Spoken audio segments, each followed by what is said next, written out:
안녕하십니까, 노종면입니다. 오늘 더 뉴스의 문을 여는 키워드는 그물입니다. 유독 한 마리의 물고기만 못 잡는 그물이 있습니다. 우리 사회 법망이 그렇습니다. 짐작하시겠지만 물고기는 삼성입니다. 삼성은 비자금과 경영권 불법 승계 의혹을 수사한 10년 전 특검의 그물도 빠져나갔습니다. 불법 단죄는 집행유예에 그쳤고 차명 비자금 4조 원에 대해서도 세금 추징이 이루어지지 않았습니다. 금융감독위원회 유권 해석 때문이었다는 비자금 비과세, 그 해석이 담긴 금감위 공문이 이제야 발견됐습니다. 공문을 입수한 JTBC는 결과적으로 무려 1조 원의 세금을 면제해준 이 공문이 금융위 과장 전결로 세무당국에 발송됐다고 보도했습니다. 당시 금융위 과장 이혜선, 그는 현재 한국거래소 시장감시위원장입니다. 거래소 시장감시위원회 기억나십니까? 얼마 전 고의 분식회계 판정을 받은 삼성바이오로직스에 대해 증권시장에 그냥 두기로 결정을 내린 바로 그 위원회입니다. 정말 그물이 고기를 못 잡는 걸까요? 그물을 쥔 손이 안 잡는 걸까요? 반면 삼성의 그물은 어찌 이리도 촘촘한지 모르겠습니다. 더 뉴스 오늘도 진실에 한 발 더 다가가겠습니다.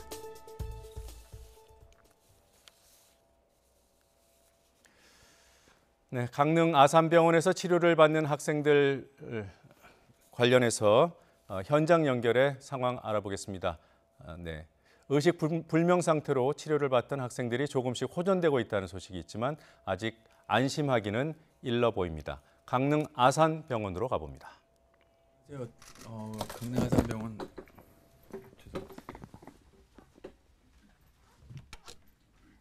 번역응급의료 센터장 강혜동입니다.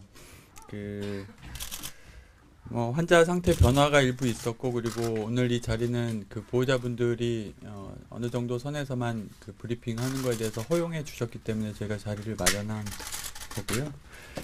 간단하게 말씀드리면 어제 다 말씀을 드렸는데, 오늘 오전에 2차 고압산소 치료를 끝내고 한 학생이 그 대화가 가능할 정도로 의식이 호전된 상태고요. 그리고 한 명은 지금 추가적으로 약간의 저희 명령 반응이라고 하죠. 뭐 해라 하면 일부 좀 반응하고 일부 발성을 할 수 있을 정도로 회복이 된 상태입니다, 지금. 나머지 2명은 조금 그 의식이 더 떨어져 있는 상태라서 조금씩 호전을 보이고 있는데 아직 좀 더 지켜봐야 될 정도라고 생각이 되고요. 그 중에 한 명은 지금 그 기관 삽관이 되어 있는 상태고 그렇습니다. 질문해 주실 거 있으면 질문 받겠습니다. 호전이라 그러면 어느 정도를 얘기하시는 겁니까? 조금 호전이라고 하잖아요.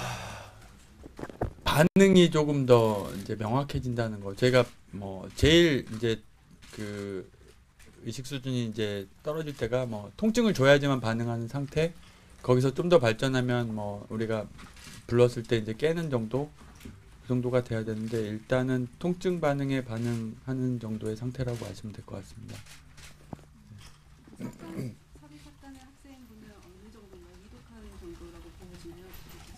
거기도 비슷한 상태입니다. 그렇게 통증 반응에 통증 자극에 반응하는 정도의 상태고요. 네. 그러면 다 치료 받는 분들은 다 호전이 되고 있다고? 네, 어제보다는 전체적으로 일부 호전이 있었고 많이 호전된 학생도 있었고. 네. 선생님, 그러면 한 학생은 이제 대화가 가능할 정도로 의식이 호전된 상태인데 네. 다른 학생은 말을 할 수는 없어서 발성도 가능하고 이제 반응할 수 있는 상태니까 한 2명 정도가 좀 의식을 되찾았다고 볼 수 있는 건가요? 네, 오늘 2명 정도가 좀 많이 호전이 됐다고 보시면 될 것 같습니다. 총 3명이 지금 의식을 좀 찾은 상태라고 볼 수 있는 거예요? 2명 반 정도요. 네. 아직 완전치가 않아서 저희가 일부 발성만 좀 가능한 상태고요. 아직 자기 이름을 대답한다든지 그 정도까지는 안 되는 상태 같고. 치료 진행 상황이 어떻게 되는지도 있습니까? 그 의식이 깨어나서 대화가 가능한 학생들은 저희가 심리치료를 지금 진행할 예정이고요. PTSD라든지 그런 외상 후 스트레스 장애에 대해서 평가를 진행할 예정이고, 그리고 많이 회복되면 제가 연고지 쪽으로 전원을 보낼 생각도 갖고 있고요.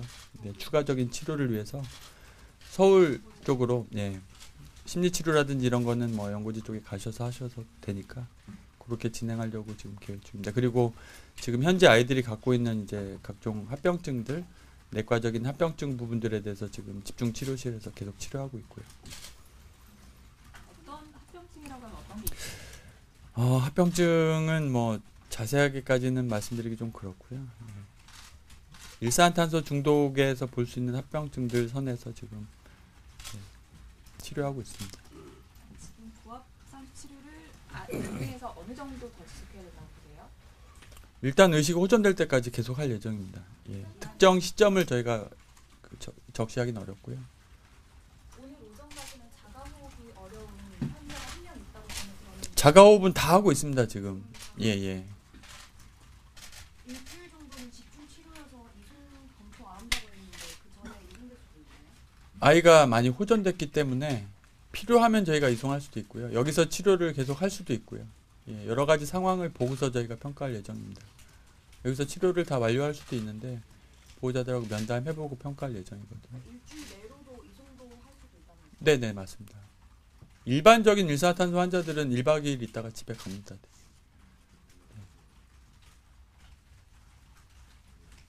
일반적으로 고압산소 치료 끝나고 1박 2일 있다가 집에 갈 수 있다는 왜냐하면 대부분 산소 주면 의식을 찾기 때문에 이전 다음부터는 뭐 정신과에서 그 면담 치료하는 정도로 하고 제가 보행 가능하면 보내드릴 수 있고요. 어제 의식이 깬 환자는 오늘 보행도 하고 뭐 더 합니다. 오늘 의식이 깬 환자는 물도 먹을 수 있는 상태고 혼자 그 정도까지 확인했고 이따 병실에 가서 또 한번 만나볼 예정입니다. 일단 의식 깨어난 환자에 대한 치료만 말씀하셨는데 네. 아직 치료 그 의식이 깨어나지 않은 환자에 대한 치료는 어떻게 진행하시고? 기본적으로 고압산소 치료 진행하고 내과적인 합병증 계속 저희가 치료하면서 경과를 봐야 될 것 같고요. 네. 깨어날 때까지 일단 고압산소 치료는 계속 할 예정입니다. 그 고압산소 치료 횟수 같은 건 변경상 횟수는 상황에 따라서 가변적이긴 합니다. 아이들이 많이 호전이 된 학생들은 내일부터 한 번 정도로 저희가 횟수를 줄일 예정이고요. 다른 학생들은 일단 2번 정도씩 초기에는 좀 집중적으로 할 예정입니다. 몇 번이라고 몇 번까지 한다 이런 얘기는 없습니다.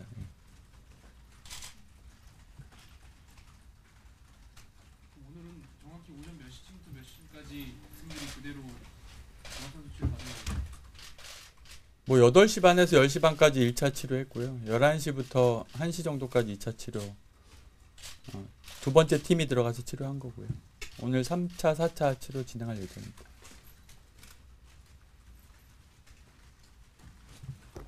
3차, 4차 치료는 몇 시쯤 예상하세요? 3시 반 정도에 저희가 진행할 예정입니다.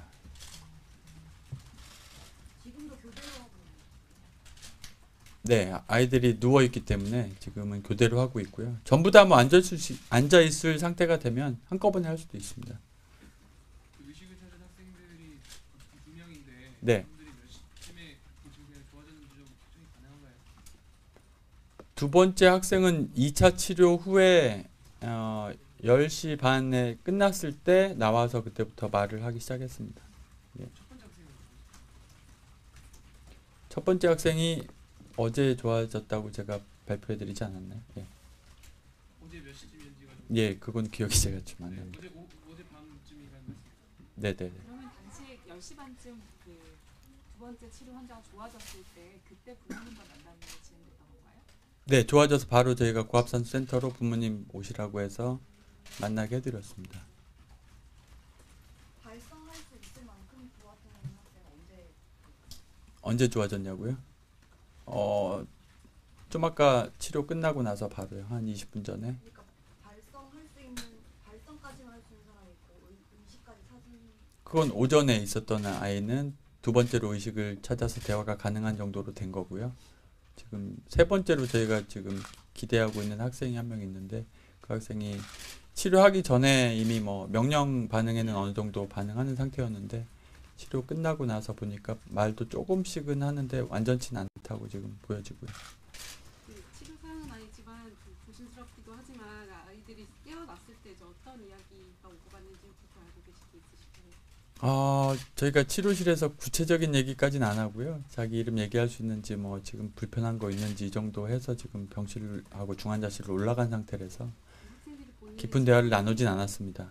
본인의 상태를 좀 인지를 하고 있나요? 아니요, 거기에 대한 질문은 제가 하지 않았습니다. 일반 상태로 이동을 하게 되나요?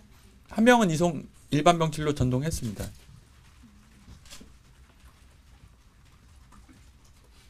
그 일반 병실로 이동했다는 친구가 처음에 진짜 예, 맞습니다. 혹시 언제쯤이에요? 뭐가요?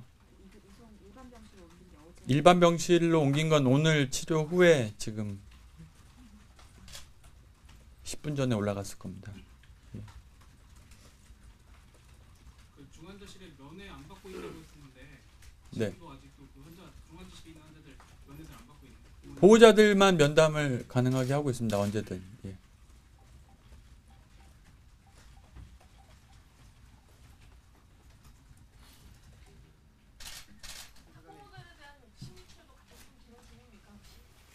아, 거기까지는 저희가 아직 고려하고 있지 않습니다. 일단 예.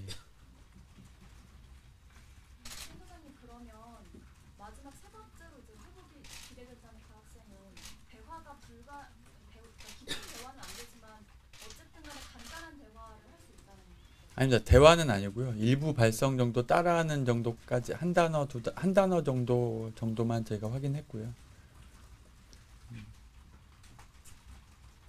너무 자세하게 기사를 안 쓰셔도 될 것 같습니다. 네. 강력했던 저기 일산화탄소 중독 사고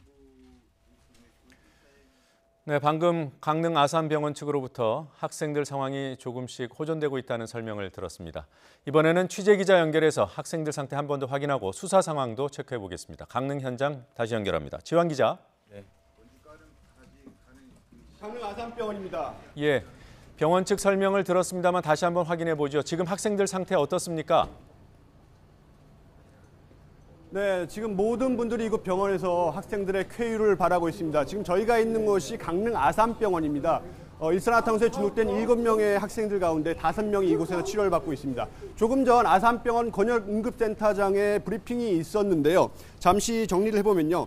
학생들의 증세가 모두 다 호전되고 있다, 나아지고 있다는 말이었습니다. 발성이 가능한 사람이 있다. 그리고 어제부터 좋아진 학생 한 명이 있었는데 2.5명, 그러니까 2명에서 3명 정도는 아주 괜찮아지고 있는 상태라고 합니다. 일부 학생은 걷기도 하는 상황이라고 합니다. 다만 2명은 아직 제대로 차도가 좀 느린 상태고 통증에만 반응하는 상태라는 그런 설명이 있었습니다. 전반적으로는 어제보다 모두 낫고요. 자가호흡을 모두 하고 있다고 하고 있습니다. 그리고 상태가 괜찮아진 학생들은 앞으로 심리치료를 계획 중이고요. 어제부터 상태가 좋아진 한 명은 중환자실에서 일반실로 오늘부터 병실을 옮긴 상태입니다. 저희가 지금 고압산소치료실 앞에 있는데 옮겨 다니면서 한 학생은 치료실 내에서 의료진과 대화를 하는 모습도 볼 수 있었습니다. 친구의 안부를 묻는 간단한 대화가 가능한 것으로 회복한 것으로 확인이 됐습니다. 제 뒤로 보이는 이 고압산소치료실에서 오전에 이어서 앞으로 오후에 3, 4차 치료가 예정돼 있는데요. 하지만 의료진 말대로 일산화탄소 중독으로 인한 합병증이 발생할 가능성도 있어 아직 안심할 단계는 아닙니다. 자, 학생들의 호전 소식을 누구보다 기다리고 있는 분들이 가족들이지만 아직 안심할 단계는 아닌 것 같고요. 가족들 지금 어떻습니까? 네, 가족들 서울에서 달려오자마자 아이들을 보면서 간절한 마음으로 치료 상황을 지켜보고 있습니다. 저희 취재진도 접근을 최대한 자제하고 있습니다. 그런 요청도 있었고요. 무엇보다 안타깝게 숨진 3명의 학생 가족들이 슬픔이 커서 주변을 안타깝게 하고 있습니다. 오열을 하거나 쓰러지기도 하셨는데요. 현재 숨진 2 학생의 시신은 강릉 고려병원에, 나머지 한 학생의 시신은 이곳 아산병원에 안치되어 있습니다. 아직 빈소는 마련되지 않았습니다. 합동 분향소의 운영 여부도 유가족과의 면담 후에 결정할 예정입니다. 앵커 나와주십시오. 예. 자, 이제 사고 원인 얘기를 좀 해봐야겠습니다. 일단 보일러에서 새나온 일산화탄소가 원인으로 지목되고 있는 거죠. 네, 그렇습니다. 이 사고가 난 펜션에서는 LP 가스 보일러가 설치가 됐습니다. 지금 화면에 나올 텐데요. 저희가 사고 직후에 확보한 그런 사진입니다. 보일러 사진인데요. 화면에 보이는 사진을 보면 일산화탄소가 건물 밖으로 빠져나가는 이 연통이 보일러와 어긋난 것을 확인할 수 있습니다. 이 분리된 틈 사이로 일산화탄소가 밖으로 나가지 못하고 펜션 안으로 새어 들어왔을 가능성에 무게가 실리고 있습니다. 펜션에는 가스 누출 경보기도 설치되지 않은 것으로 파악됐습니다. 경찰은 일단 1차 감식에서 보일러가 가동될 때 일산화탄소가 농도가 올라가는 것을 확인했다고 하는데요. 가스 안전공사와 함께 검출량 분석에 나서는 한편 오늘 오후 가스 보일러를 뜯어서 국립과학수사연구원에 보낼 예정입니다. 물론 이전에 다른 투숙객이 있었던 만큼 경찰은 범죄 가능성도 열어놓고 수사하고 있습니다. 예. 자, 보일러 연통이 어긋나 있고 또 가스 누출 경보기가 없었다면 그동안 점검이 전혀 없었다는 얘기인가요? 네, 이 해당 펜션, 사고가 난 펜션은 올해 7월 농어촌 민박으로 신고가 됐습니다. 그런데 이 강릉시가 당시에 위생과 소방 관련만 점검을 했습니다. 이 보일러 관련 시설은 전혀 점검이 이루어지지 않았습니다. 가스안전공사 측은 자신들은 LP가스 탱크만 관리하고 이 보일러는 가스 공급자가 점검하게 돼 있다고 말했습니다. 이에 따라 가스 보일러 점검이 제대로 이루어졌는지 그리고 가스공사의 책임이 없는지 확인이 필요해 보입니다. 또 펜션 건물은 지난 2014년 4월에 준공됐는데요. 현재 업주는 건물주로부터 임대 지난 7월부터 영업하고 있는 것으로 확인됐습니다.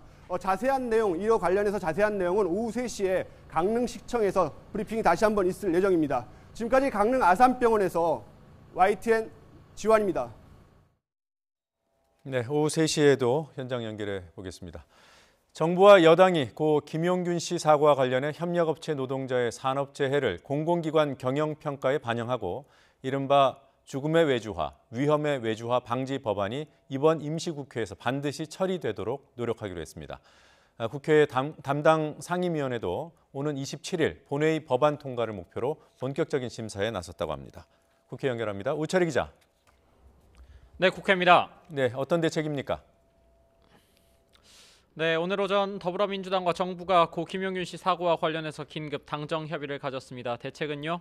먼저 민주당과 정부가 현재 국회에 계류된 위험의 외주화 관련 법을 반드시 처리하는 데 힘을 쏟기로 했습니다.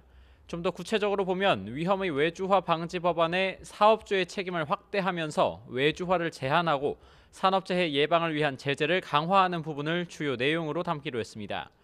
또 이번 고 김용균 씨 사고로 드러난 허점과 관련해서 협력업체의 산업재해 현황을 공공기관 경영평가에 반영하기로 의견을 모았습니다. 협의에서 민주당 이해찬 대표는 공공부문에서도 비용 절감의 미명 아래 소외된 죽음이 계속되고 있다며 근본 대책을 마련해야 한다고 강조했습니다.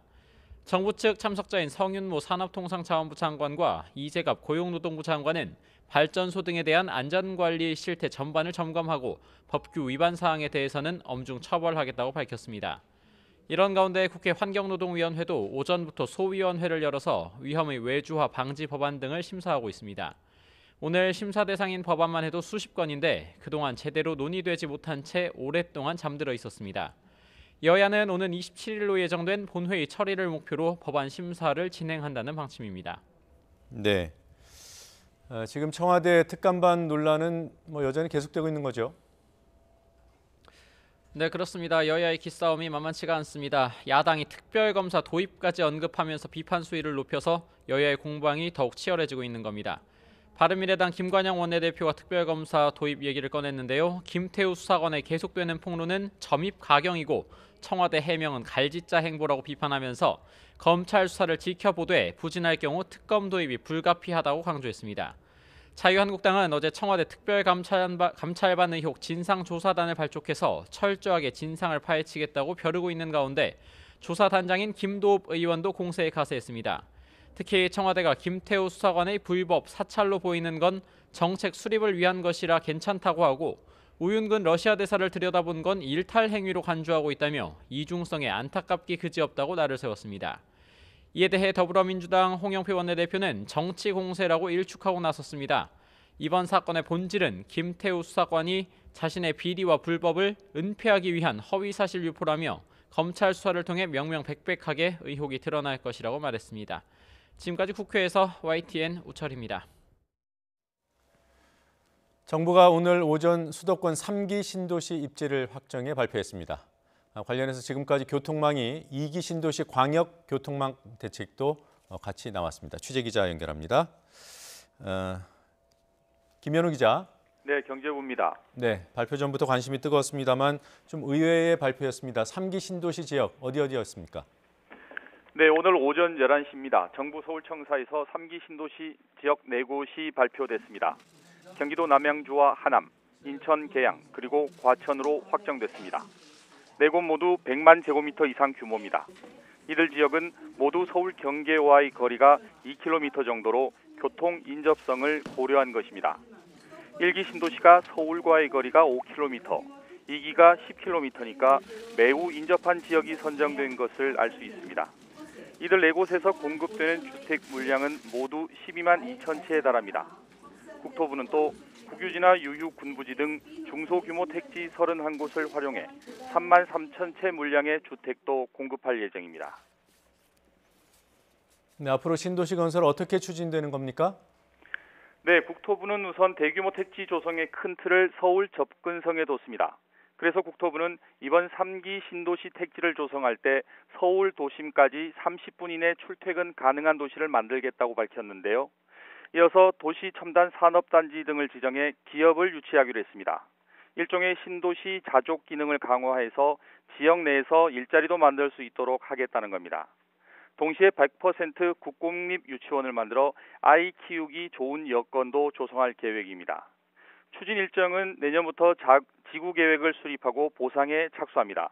이어 2021년부터 주택 공급을 시작하게 됩니다. 네, 3기 신도시와 함께 수도권 광역 교통망 대책도 나왔더군요. 네, 그렇습니다. GTX A와 C 노선과 신안산선을 조기에 착공하기로 했습니다. GTX B 노선과 신분당선 연장, 계양 강화 고속도로 등 급행과 간선 중심의 교통망도 대거 확충할 계획입니다. 또 지하철의 정시성을 버스에 도입한 간선 급행 버스 체계, BRT 체계도 확대합니다. 차내 혼잡을 완화하고 수송 용량 확대를 위해 2층 버스 도입도 늘리기로 했습니다. 지금까지 경제부에서 전해드렸습니다. 네, 관련 내용은 잠시 뒤 스튜디오에서 김현미 장관과 함께 좀 더 상세히 알아보겠습니다. 북미 간 비핵화 협상이 진도를 내지 못하는 가운데 스티븐 비건 미 국무부 대북정책 특별대표가 오늘 우리나라를 찾습니다. 한미 두 나라는 비핵화와 남북협력 사업 문제 등을 두루 논의하며 교착 국면 돌파구를 모색합니다. 워싱턴에서 김희준 특파원이 보도합니다. 비건 미 국무부 대북정책 특별대표가 서울을 찾아 이도훈 한반도 평화교섭본부장과 만납니다. 지난달 20일 워싱턴에서 회동한 지 꼭 한 달 만입니다. 한미양국은 북핵 수석대표 협의 이튿날에는 비핵화와 대북제재, 남북관계를 논의하는 실무협의체인 워킹그룹 2차 회의도 가집니다. 미 국무부는 북한 비핵화 목표를 위한 한미 간 조율을 강화하기 위해서라고 밝혔습니다. This is all about our shared objective for the final fully verified denuclearization of North Korea. 또 워킹그룹에서 남북협력 사업을 포함한 비핵화 목표 달성을 위한 노력을 논의한다고 전했습니다. 오는 26일 남북 철도도로 연결 착공식 등을 앞두고 제재 면제 문제가 논의될 것임을 시사한 겁니다. 착공식 자체는 문제가 아니지만 행사를 위한 대북 물자 반입은 제재 대상이 될 수 있기 때문입니다. 한미양국은 이번 협의를 통해 교착 상태가 계속되고 있는 북미 비핵화 협상의 돌파구 전략을 마련하는 데 주력할 것으로 보입니다. 내년 초 북미 정상회담과 김정은 위원장의 서울 답방을 가시화하기 위해서입니다. 국무부는 북한과 계속 대화하고 있다면서도 비건 특별대표가 방한 기간 판문점을 찾아 북측과 만날 가능성에 대해서는 발표할 사항이 없다고 전했습니다. 워싱턴에서 YTN 김희준입니다.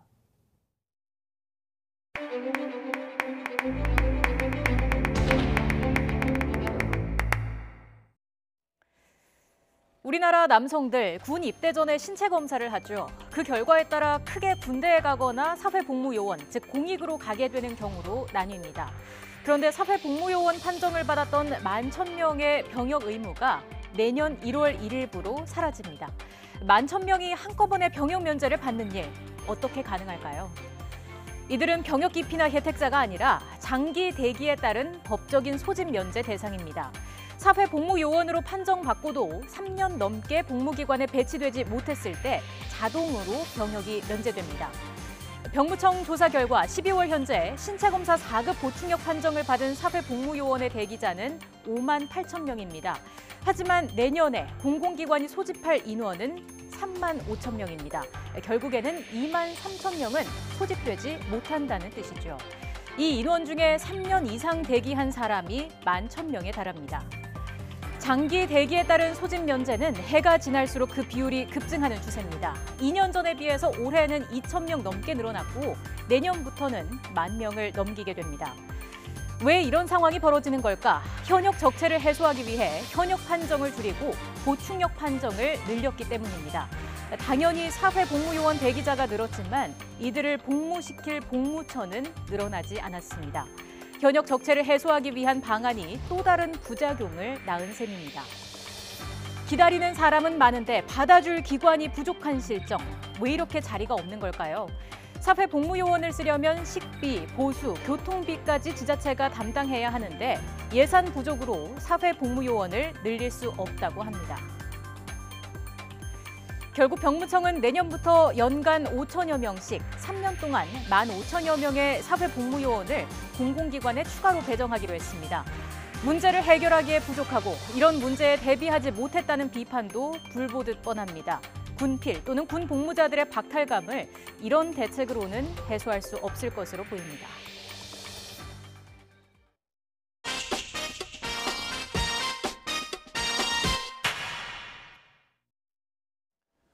네, 매주 수요일 정치구단 박지원 의원과 함께 주요 현안에 대한 전망과 해법을 짚어보는 더 훈수정치 시간입니다. 오늘은 청와대 특감반 논란에 휩싸인 우윤군 주중대사, 또 제명 가능성까지 거론되는 홍준표 전 대표, 그리고 동료의 한국당행을 바라보는 바른미래당 의원들을 향한 훈수를 청해보겠습니다. 민주평화당 박지원 의원 나와 계십니다. 어서 오십시오. 안녕하세요. 네, 먼저 비건 대표는 왜 오는 겁니까? 아마 우리 정부하고도 논의를 하겠지만은 제가 볼 때는 철도 착수식을 한다고 그러니까 워킹그룹에서 근본적으로 좀 더 논의할 것 같습니다. 미국에서는 사실 바라지 않을 거예요. 네. 그렇지만 저도 지금 북미 간의 교착 상태일 때는 문재인 대통령이 한 발 앞서서 풀어나가야 되지만은 남북 관계의 그러한 교류 협력, 경제 협력 같은 경우에는 조금 미국 보조를 맞춰줘야 되는데 꼭 착수식을 해야 될까 하는 생각을 갖습니다. 근데 일정이 이미 공표가 돼 있단 말이에요. 그러니까 이제 우리 정부로서도 어떻게 해서든 그것만은 관찰을 하려고 할 것이고 비건은 비교적 또 강경파기 때문에 어떤 태도로 나올지 모르지만은 어떻게 됐든 한미 워킹그룹에서 논의를 해서 잘 풀어야 된다. 그리고 미국도 이 정도는 김정은 위원장에게 체면도 살려주고 좀 해주는 게 좋지. 너무 얍속하게 굴면은 안 된다. 저는 그렇게 생각합니다. 그럼 그 바로미터가 착공식을 하냐 안 하냐인지 아니면 착공식 이후에도 뭔가 진척을 할 수 있다는 건지 지금 뭐 제재 상황에서는 공사를 못하는 거 못한다는 거 아닙니까? 네, 착공식이 아니고 착수식입니다. 착공식이면은 저 공사가 진행돼야 되는데 일단 착수만 해놓고 이제 공사 진행은 북미 관계 개선이 되는 것을 보고 결정되겠죠. 그렇지만은 저는 거듭 말씀드리지만 비핵화가 중요하지 삿바 싸움이 중요한 게 아니에요. 그리고 김정은 위원장에게도 그들의 인민들에게 김정은 위원장도 선언했지 않습니까? 그러면은 이번에는 미국에서 최소한 경제 제재 완화 조치를 위해서 착공식도 하고 금강산이나 개성공단 정도는 좀 풀어서 숨통을 터주면서 제재 압박을 하고 또 비핵화의 길로 가도록 했으면 좋겠다. 그런 생각 같습니다. 그러니까 그건 이제 의원님 바람이신데 많은 분들이 바랄 테고 근데 그게 가능할까? 이걸 가능하게 하려면 우리 대표단은 외교부 대표단은 뭘 해야 할까? 이 부분에 훈수가 필요한 것 같습니다. 저는 현재는 불가능하다고 봅니다. 그냥 착수식으로 끝날 것이다. 네, 그렇습니다. 네, 알겠습니다. 청와대 특감반 논란이 뭐 정가뿐만 아니라 전반적으로 뜨거워지는 것 같아요. 지금 국정조사까지 뭐 얘기가 나오던데 그럴 만한 사안으로 보십니까? 지금 현재는 너무 커졌습니다. 그리고 저는 청와대의 초기 대응이 잘못했다. 어떤 점에서요? 그걸 뭐 검찰 수사를 의뢰했으면 되는 거예요. 예. 그리고 검찰 수사 결과를 지켜보자. 이렇게 딱 끊어줬으면 좋은데 무슨 미꾸라지니 예. 무슨 DNA니 이런 식으로 하니까 자꾸 국민들이 좀 속이 상한 것 같아요. 네. 그래서 저는 지금이라도 6급 감찰관하고 청와대 정권하고 싸우는 꼴을 국민들한테 보이면은 네. 대통령의 리더십도 너무 연약해 보이고 되지 않는다. 그렇기 때문에 청와대에서는 좋다. 검찰 수사 받아보자. 예. 이렇게 끊어주고 또 김태우 전 감찰관도 자기가 의인이 아니에요. 예. 자기의 비리도 많단 말이에요. 또 그리고 공무상 비밀을 습득했다고 하면은 그건 공표를 하면은 그분도 책임을 감옥 가는 져야겠죠. 거예요. 네. 그렇기 때문에 좀 냉정할 필요가 있다. 예. 그렇게 생각합니다. 이 고심이 깊을 우윤근 대사는 어떻게 해야 되는 겁니까? 우윤근 주로 대사, 러시아 대사는 뭐 부임을 했습니다만은 저는 굉장히 착한 분이고 제가 그 내용을 좀 알아요. 예. 또 관계되는 그 조모 변호사도 저 개인적으로 잘 아시는 분이에요. 예.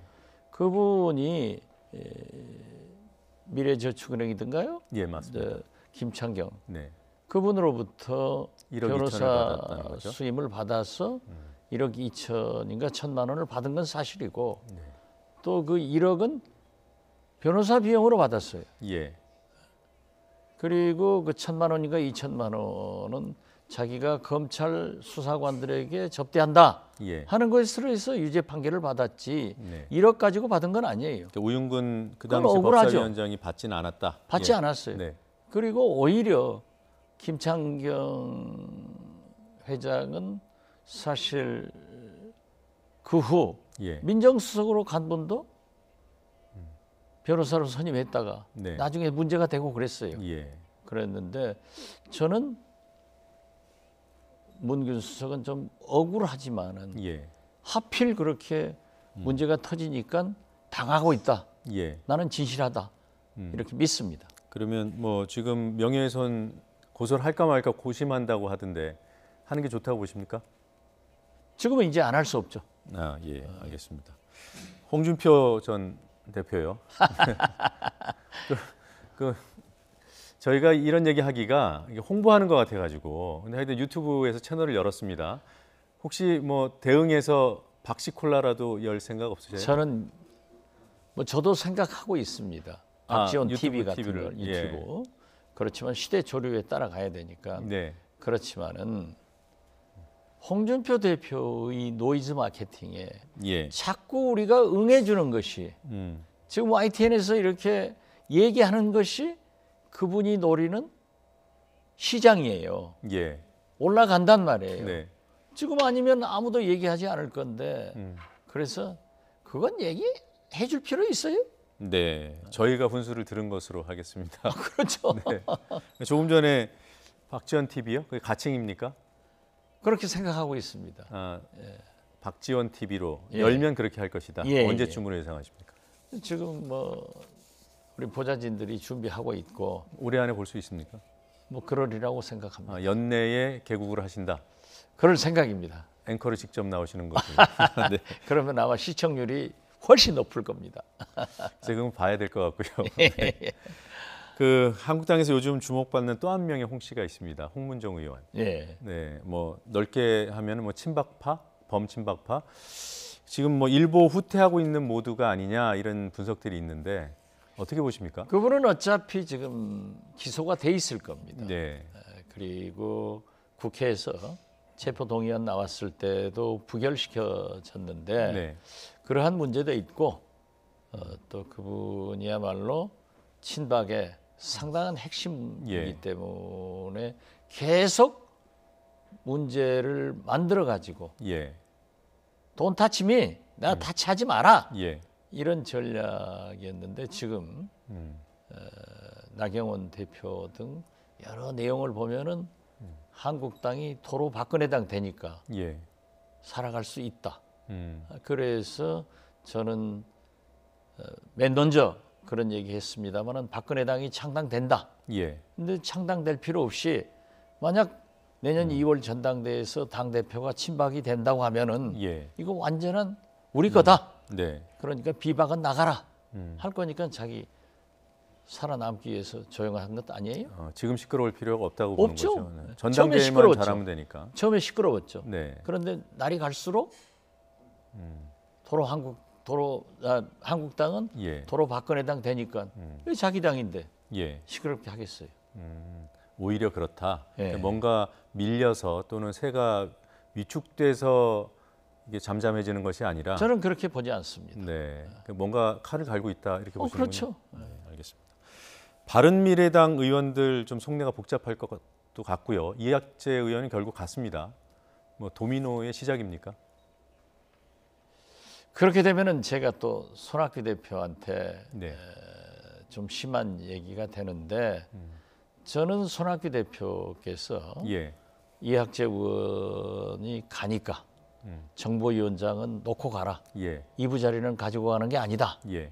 라고 해서 제가 또 그건 옳은 말이다. 네. 그런데 손 대표는 그러려면은 저를 떠난 새 중을 놔주라. 네. 그것이 손 대표한테 미래가 있다라고 한 것은 저는 굉장히 의미심장하게 던진 거예요. 이제 보십시오. 바른미래당은 어차피 예. 친박당이나 비박당이 분열되면은 그쪽으로 가실 분들은 이미 정해져 있습니다.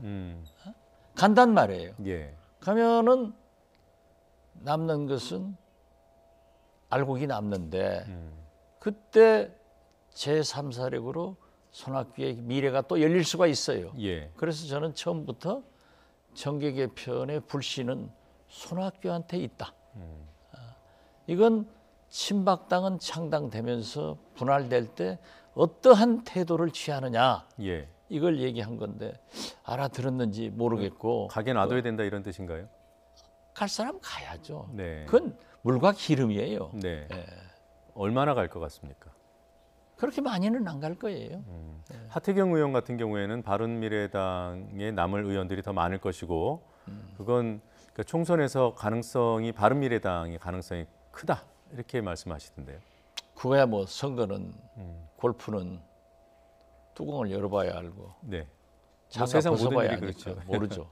그렇지만은 하태경 최고위원으로서는 그렇게 말씀해야지.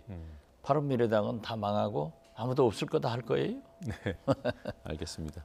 자, 오늘 훈수는 이 정도 듣겠습니다. 고맙습니다. 예, 감사합니다.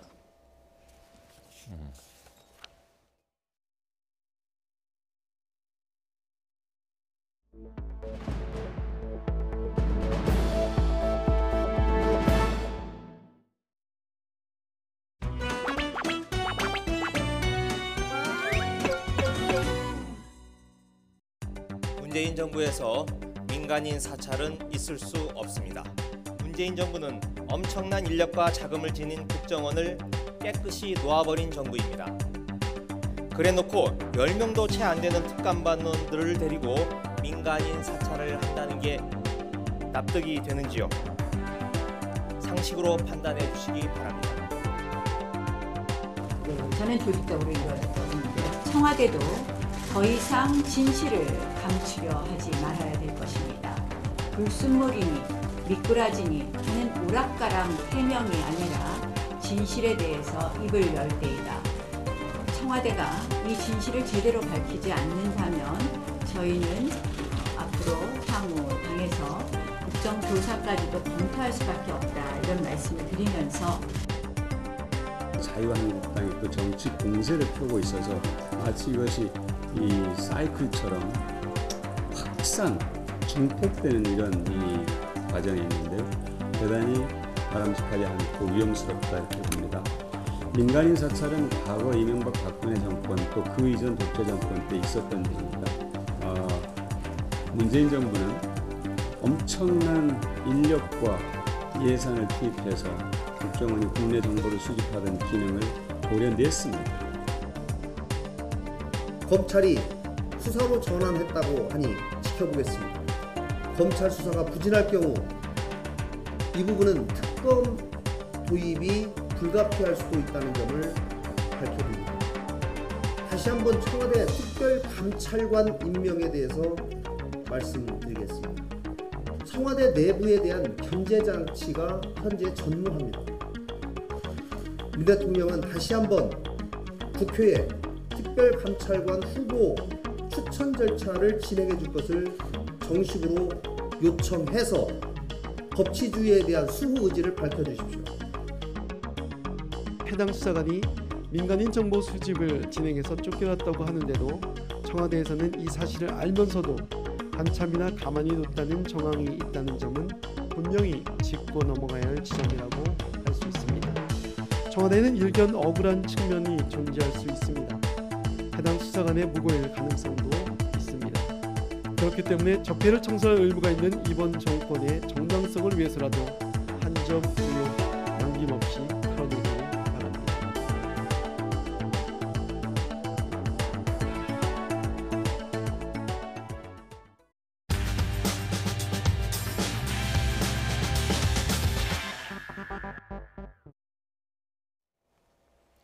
(9.13) 대책 이후 주택시장이 진정세를 보이고 있다는 평가가 나오고 있는 상황에서 정부가 대규모 공공주택 공급 방안을 내놨습니다. 3기 신도시로 통칭해서 불리는 수도권 주택 공급 계획이 발표됐습니다. 많아야 2곳으로 점쳐지던 3기 신도시 지역으로는 4곳이 선정됐습니다. 언론도 의외라는 반응입니다. 오전에 직접 발표를 하셨던 김현미 국토교통부 장관 스튜디오로 모셨습니다. 어서 오십시오. 네, 안녕하세요. 요즘 많이 바쁘시죠? 네. 예.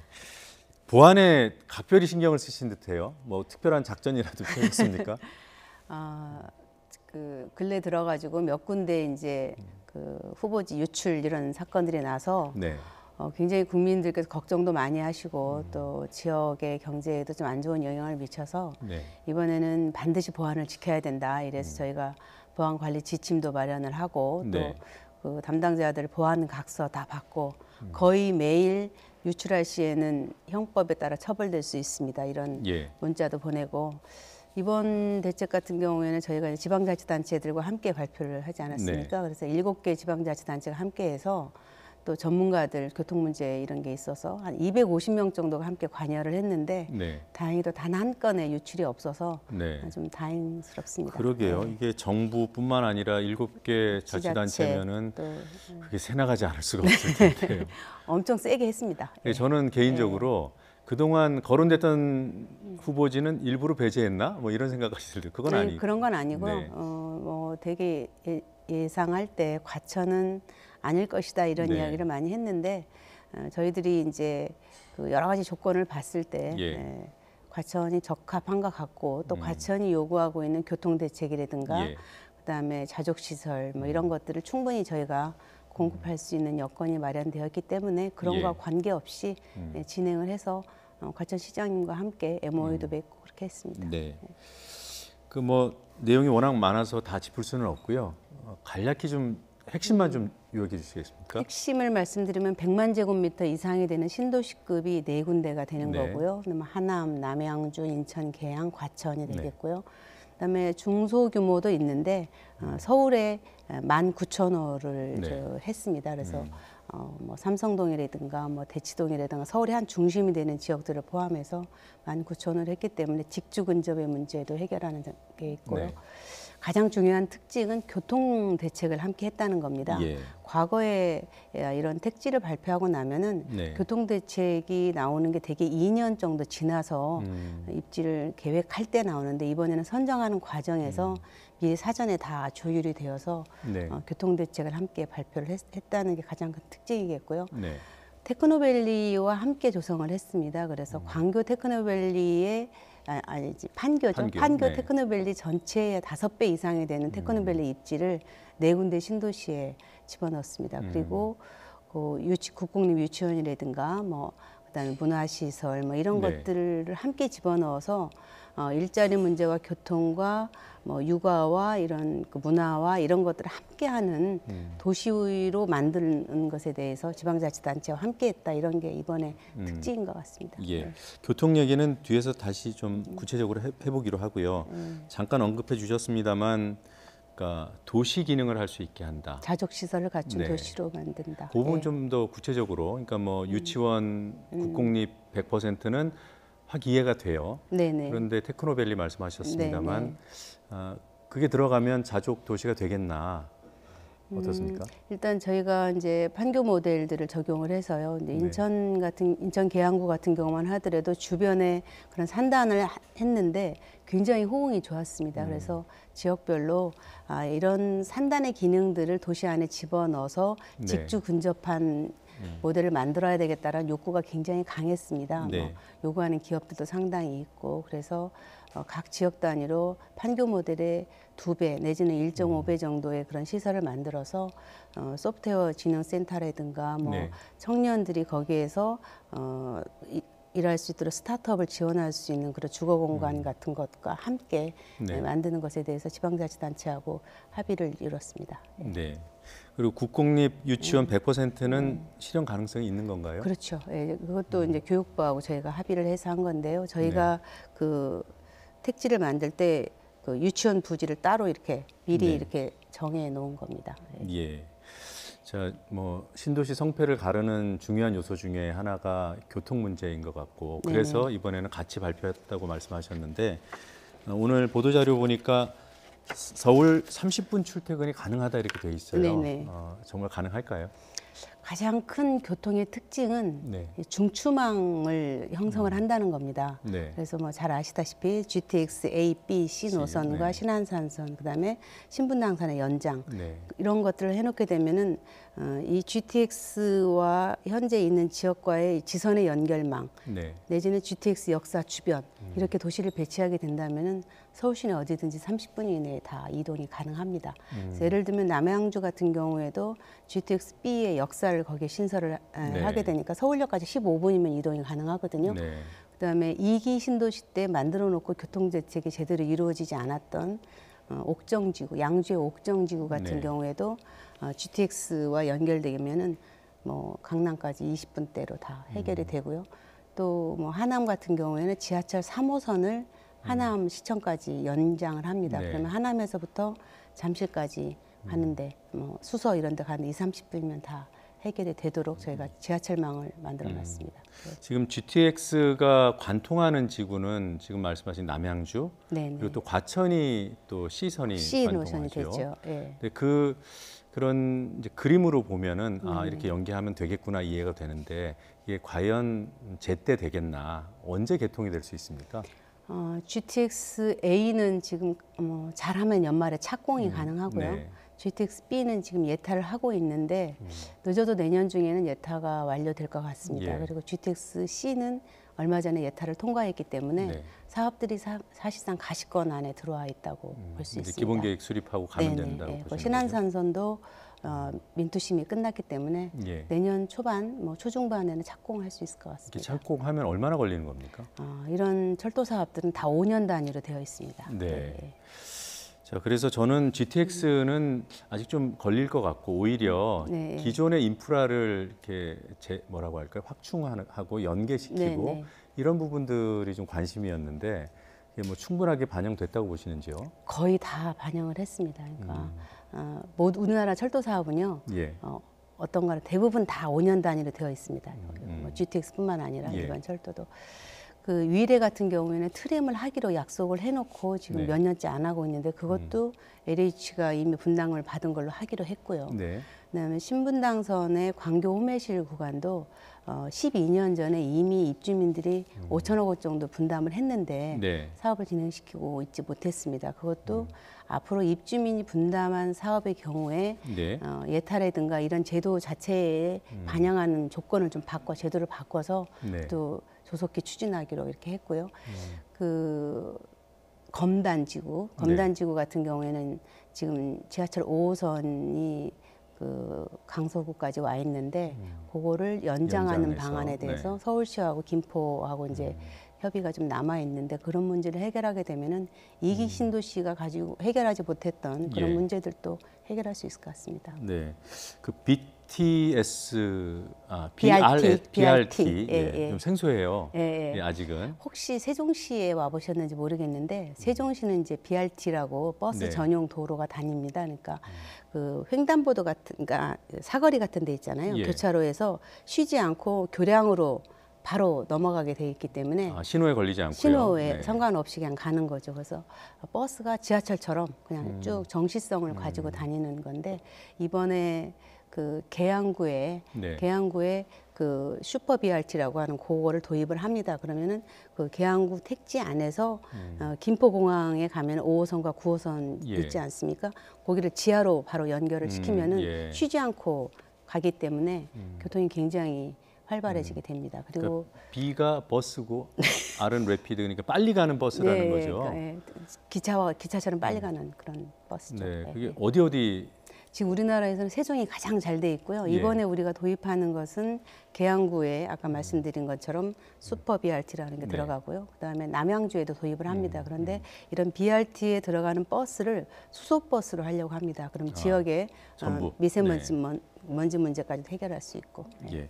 근데 왜 또 슈퍼를 붙이셨습니까? 슈퍼는 그러니까 그 아까 말씀드린 교차로 신호 안 받고 가는 그런 걸 슈퍼 BRT라고요. 그러고요. 우리가 버스 전용 차선 정도 가는 것도 BRT라고 합니다. 근데 지금 수도권에서 일부 이제 그런 BRT라고 하는 게 버스 전용 차선을 이용하는 것들이 있는데 별로 이렇게 효과가 없습니다. 그래서 이번에는 슈퍼 BRT라고 그래가지고 횡단보도를 그 지상으로 가든지 지하로 가든지 해서 이제 그냥 통과할 수 있는 그런 시스템으로 구축합니다. 비용도 상당히 많이 듭니다. 예. 자, 이번 대책이 향후 부동산 시장에 어떤 영향을 미칠까? 물론 이제 그런 정책 목표도 있는 거 아니겠습니까? 네네. 기대하는 수준이 어느 정도예요? 일단은 서울의 주택 수요를 지금은 저희가 공급하는 양이 상당히 되는데 몇 년 후가 되면은 공급이 줄지 않을까 이렇게 걱정하시는 분들이 꽤 많았습니다. 그래서 저희가 20년, 빠르면 20년, 21년부터 이제 본격적인 공급이 시작되는데요. 그러면은 서울의 수요를 상당 부분 흡수한다는 면에서 좀 안정적인 면이 있고요. 또 하나는 그 일반 주택하고 임대주택하고 저희가 거의 반반의 비율로 들어가게 됩니다. 그래서 저소득층이나 취약계층 또 청년 신혼부부 이런 분들을 위해서 집 걱정을 덜어드리는 그런 게 되기 때문에 주거복지 차원에서 굉장히 의미가 있을 것 같습니다. 예, 복지 차원의 문제, 가격, 뭐 주택시장 안정에도 영향이 뭐 기대를 하시는 거죠? 네, 이번에 발표된 지역의 입지들이 당초 예상했었던 것보다 훨씬 좋다 이런 평가를 받고 있거든요. 그래서 아마 이게 이제 현실적으로 가시화되어 나가는 과정을 보게 되면 상당히 많은 분들이 희망을 갖지 않을까 생각합니다. 예, 이 해당 지역의 뭐라고 할까요? 뭐 투기나 집값이 너무 또 지나치게 과열되는 것 이런 우려는 어떻습니까? 저희가 그래서 이제 토지거래 허가 구역으로 다 지정을 했고요. 거기에 대한 모니터링을 굉장히 강화할 것입니다. 그래서 투기 조짐이 보인다 그러면은 투기 과열지구로 저희가 지정을 하고 조세라든가 이런 면에 있어서 대출 이런 데서 감시 체계를 강화할 겁니다. 예, 알겠습니다. 자, 뭐 요즘 어떻게 보면 가장 바쁜 장관이신 것 같아서 저희가 초대하기가 쉽지 않았습니다. 근데 모처럼 오셨으니까 몇 가지 좀 여쭤보겠습니다. 예. 건설사들의 해외 진출을 지원하겠다. 뭐 일부 언론에서는 6조 원 규모의 금융 지원을 한다 이렇게 보도를 하던데요. 어떤 내용입니까? 정부가 내년도 경제 지침, 경제활동 계획 이런 거 발표를 하면서 했었던 내용이 포함되어 있습니다. 건설, 뭐 스마트시티, 프렌트 이런 수출에 있어서 6조 원의 금융 지원을 하겠다 이렇게 발표를 했습니다. 그래서 신남방, 신북방 정책을 지금 정부가 표방하고 있지 않습니까? 그래서 그런데 해외에 진출하는 기업들에 대해서 정부가 이제 투자개발 사업으로 지금은 이제 단순히 수주만 하는 그런 건설이나 프렌트 수출은 없어졌거든요. 거의 다 대부분이 다 우리가 자본을 가지고 가서 그 사업을 하면서 거기에서 이제 우리 민자 사업 하듯이 거기에 수익을 창출하는 그런 걸로 모델이 많이 바뀌어서 자본을 가지고 가야 됩니다. 그래서 일본이나 중국이나 이런 나라들이 굉장히 큰 규모의 자금을 가지고 와서 기술력도 상당하지 않습니까? 저희와 함께 경쟁을 하는데 저희도 이제 이런 그 자본이 뒷받침되지 않으면은 투자개발 사업에서 경쟁을 할 수가 없도록 예. 해외 시장이 바뀌었습니다. 그래서 네. 저희도 이번에 6조 원 정도의 지원 금융을 정부에서 마련해 줘서 예. 기업들이 투자개발 사업에 같이 함께 참여할 수 있도록 하는 뭐 겁니다. 단순히 국내에서 아파트 짓지 말고 해외로 나가라 이런 차원은 아니죠. 네.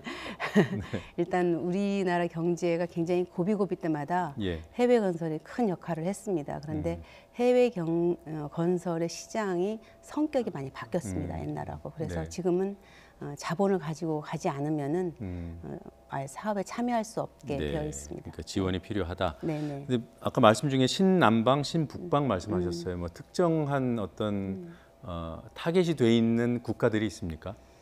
우리가 이제 전에는 그 해외 건설이다 그러면 중동을 굉장히 크게 예. 생각했잖아요. 네. 근데 최근 들어서는 중동 시장도 여전히 중요하지만 약 한 30-40% 정도 되고요. 네. 우리나라의 그 해외 건설 시장이 50% 정도가 아시아 시장으로 바뀌었습니다. 아, 이미요? 네, 이미 네. 바뀌었습니다. 지난해 올해 그렇게 어느 바뀌었고 나라입니까? 대부분이 우리가 VIP라 그러는데요. 네. 베트남, 인도네시아, 인도네시아, 필리핀 이런 필리핀. 세 나라가 굉장히 많은 비중을 차지하고 있습니다. 예. 이건 이제 신남방에 네, 해당되는 네. 지역인 것 같고요. 네. 신북방에는 혹시 북한도 포함되어 아니, 있습니까? 아직 북한은 거기까지는 못 갔고요. 신북방이라 그러면은 중앙아시아에 있는 뭐 네. 우즈벡이라든가 카자흐스탄이라든가 이런 나라들이 중심이 되고 있습니다. 예. 네. 자, 하나만 끝으로 여쭤보겠습니다. 현대차 신사옥 뭐 단군 이래 최대 개발 사업이다 이런 평가들도 있고 뭐 논란도 적지 않고요. 또 인접해 있는 조계동 뭐 사찰은 반대를 하고 있고 이런 걸 뚫고 실현이 될 수 있을까요?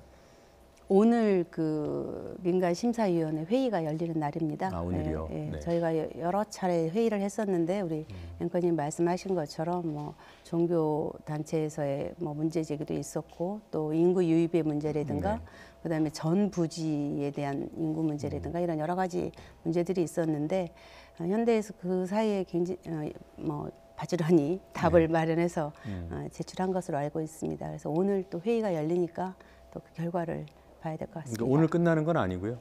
오늘이 이제 실무회의를 하면 또 다시 최종 회의가 아마 연말 연초 다시 잡힐 걸로 알고 있습니다. 수도권 정비위원회 정비심의위원회. 네, 알겠습니다. 그러면 그 뭐 정부가 심의 통과를 기정사실화하는 건 아직 아닌 거고요. 네, 예. 제가 지난번에도 한번 이 문제 됐을 때 문제 제기를 했었는데 이건 민간이 하는 일이기 때문에 기업에서는 뭐 성의껏 그 자료를 준비하는 것이고 또 그것을 심사하는 민간인들은 또 열심히 검토를 해서 결론을 낼 것입니다. 예, 네. 알겠습니다. 오늘 시간 내주셔서 고맙습니다. 반갑습니다. 고맙습니다.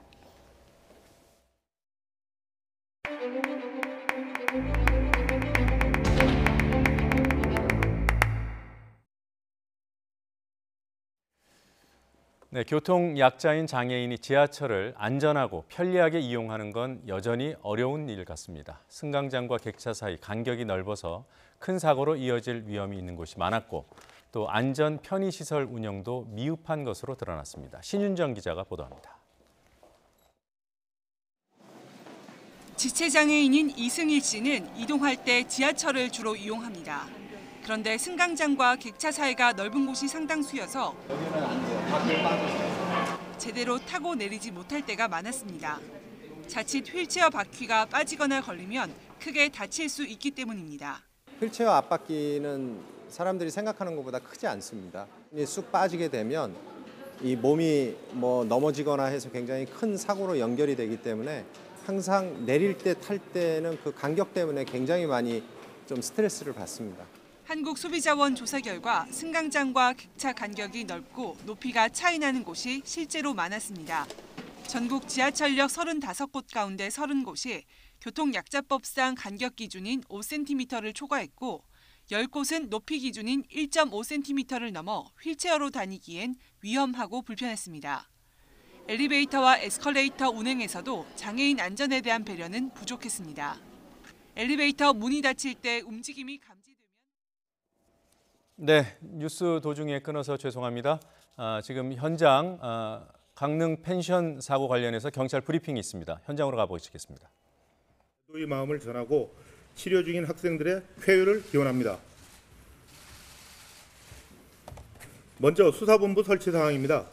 사건 발생 즉시 강릉경찰서 2층 회의실에 강원청 2부장을 본부장으로 지방청 광역수사대 및 강릉서 형사과 등 72명으로 수사본부를 설치하였고 특별히 피해자 케어팀도 운영하여 학생 가족들에 대한 보호 업무도 실시하고 있습니다. 두 번째, 검시 및 부검에 관한 사항입니다. 국과수 법의학센터장 등이 직접 검시하였으며 혈중 일산화탄소 농도가 치사량을 훨씬 넘는 수치로서 일산화탄소 중독에 의한 사망으로 확인되었고 그 외 독극물 등은 검출되지 않았습니다.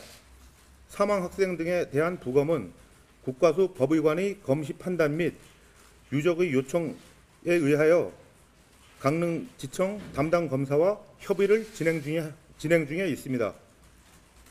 감식 결과입니다. 경찰과 국과수, 가스안전공사 등과 합동 감식을 실시하였습니다. 201호는 복층으로 방 4개와 거실, 화장실 등의 구조로 되어 있으며 보일러실에 보일러가 설치되어 있습니다.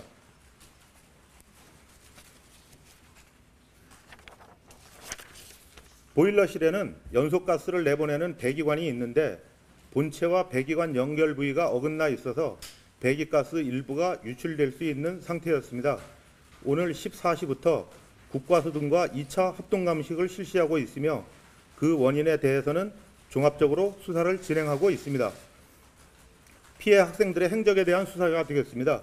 주변 CCTV 확인 결과 12월 17일 15시 42분경에 펜션에 입실 후 16시 03분에 퇴실하여 경포 쪽으로 이동하였고 18시 56분과 18시 59분 사이에 택시 3대에 나누어 타고 펜션에 도착하여 바베큐장에서 고기를 구워 먹으며 식사를 하였고 이후 20시 52분 식사를 마치고 청소를 한 후 21시 05분에 201호 객실로 올라간 이후 이동하지 않은 것으로 확인되었습니다.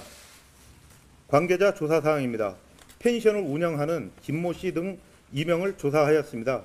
김모 씨 등은 금년 7월부터 임대를 하여 펜션을 운영하고 있으며 당일 13시경 학생들을 발견하고 신고하게 되었다고 진술하고 있습니다. 다시 한번 불의의 일을 당한 학생들에게 애도를 표하며 치료 중인 학생들에게도 빠른 쾌유를 기원합니다. 경찰에서는 사고의 원인에 대하여 수사력을 집중하여 모든 가능성을 열어두고 수사를 하고 있습니다. 이상 브리핑을 마치겠습니다. 궁금한 사항에 대하여 간략한 질문을 받도록 하겠습니다. 1차 감식 진행 시점이 언제인가요? 어제 1차 감식을 했는데요. 정확한 시점이 몇 시부터지?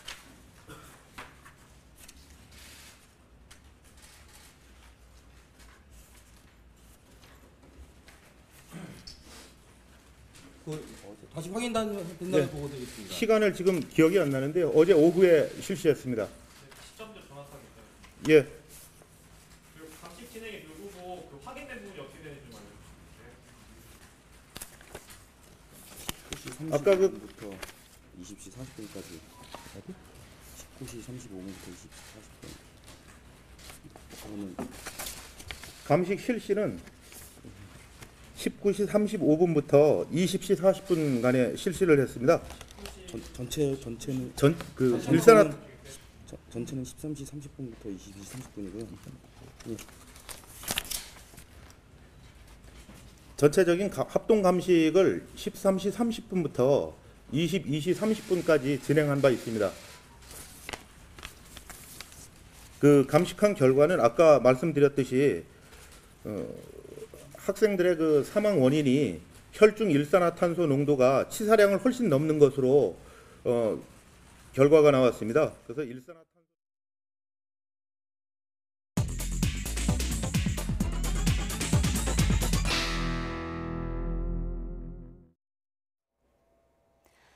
뉴스브리핑입니다. 고3 학생 10명의 사상자가 발생한 강원도 강릉 펜션 사고는 베란다에 설치한 가스보일러에서 새어나온 일산화탄소가 유력한 원인인 것으로 지목됐습니다. 경찰과 국과수, 가스안전공사 등은 1차 현장 감식을 벌인 결과 가스가 연소하면서 나오는 일산화탄소가 건물 밖으로 빠져나가도록 하는 연통이 보일러와 분리된 것을 확인했습니다. 또 보일러가 가동될 때 일산화탄소 농도가 올라가는 것도 확인했습니다. 이에 따라 연통이 분리된 틈 사이로 일산화탄소가 밖으로 나가지 못하고 펜션 안으로 새어 들어왔을 가능성에 무게가 실리고 있습니다. 경찰은 가스안전공사와 함께 검출량 분석에 나서는 한편 오늘 오후 가스보일러를 뜯어서 국립과학수사연구원에 보내서 정밀 감식을 할 예정입니다. 최종 결과는 보름 뒤에 나올 것으로 보입니다. 경찰은 또 필요하다면 숨진 학생들의 부검 여부도 가족 등과 협의한 뒤 결정할 계획입니다. 강릉 펜션 사고와 관련해 교육부가 오늘 오전 긴급 회의를 열고 상황을 점검했습니다. 유은혜 교육부 총리의 발언 들어보시겠습니다. 정부는 최선을 다해서 피해자 가족을 지원하겠습니다. 아직 병원에 있는 7명의 아이들과 부모님들에게 필요한 모든 조치를 취하도록 하겠습니다. 사고 원인이 정확하게 밝혀지는 대로 각 부처별로 해야 할 일들을 철저히 챙기겠습니다. 특히 교육부는 이런 일이 다시는 발생하지 않도록 교육기관이 해야 할 일을 처음부터 철저히 다시 챙기겠습니다. 우리의 아이들과 관련된 모든 학생 안전 매뉴얼과 규정을 다시 재점검하겠습니다. 교육부는 수능 이후 한 달여간 마땅한 교육 프로그램이 없이 학생들이 방치되고 있는 것은 아닌지를 전수 점검할 것입니다. 특히 체험학습의 명목으로 고교생들끼리 장기 투숙을 하는 여행이 있는지도 신속하게 점검하겠습니다. 이번 체험학습 허가를 한 서울 대성고에 대해서는 서울시 교육청을 중심으로 현장 점검이 시작됐습니다. 아울러 서울 대성고 재학생들과 선생님들의 심리적 불안 상태를 해소하기 위해서 소아정신과 전문의 등 심리 지원팀을 구성해서 지원에 나서겠습니다. 강릉과 원주의 각 병원에 인력을 배치해서 학부모님과 학교와 실시간 소통하면서 피해자 가족을 지원하겠습니다. 네, 다음 소식입니다. 더불어민주당과 정부는 오늘 오전 국회에서 당정협의회를 열고 위험의 외주화 개선 대책을 논의했습니다. 민주당 이해찬 대표는 모두 발언에서 기존에 추진돼 온 발전정비 산업의 민간 개방 확대 정책은 문재인 정부의 공공기관 비정규직의 정규직화 정책과 충돌하고 있다며 개선 대책을 마련하겠다고 밝혔습니다. 또 지난 10수년간 사기업을 넘어 공공의 영역까지 경영 효율화가 이뤄지면서 위험의 외주화가 진행됐다며 더는 해결을 미룰 수 없게 됐다고 말했습니다. 바른미래당 손학규 대표가 선거제 개혁 논의를 시작한 정치개혁특별위원회에 이상 기류가 있다면서 심각하게 거취를 생각하고 있다고 말했습니다. 손 대표는 최고위원회의에서 여야 5대 원내대표가 연동형 비례대표제 도입과 의원 정수 확대에 합의해 단식을 풀었는데 논의에서 엉뚱한 말이 나온다면서 단식을 푼 게 잘한 건지 회의가 된다고 밝혔습니다. 손 대표는 애초 합의문에 의원 정수 10% 확대로 명시했지만 자유한국당 나경원 원내대표가 당 의원들을 설득하는 데 용이하도록 확대 여부로 쓰자고 했다며 표현만 누그러뜨렸을 뿐 의원 정수 확대는 사실상 합의된 것이라고 주장했습니다. 더 뉴스 1부 마치겠습니다. 잠시 뒤에 돌발 영상과 함께 2부에서 뵙겠습니다.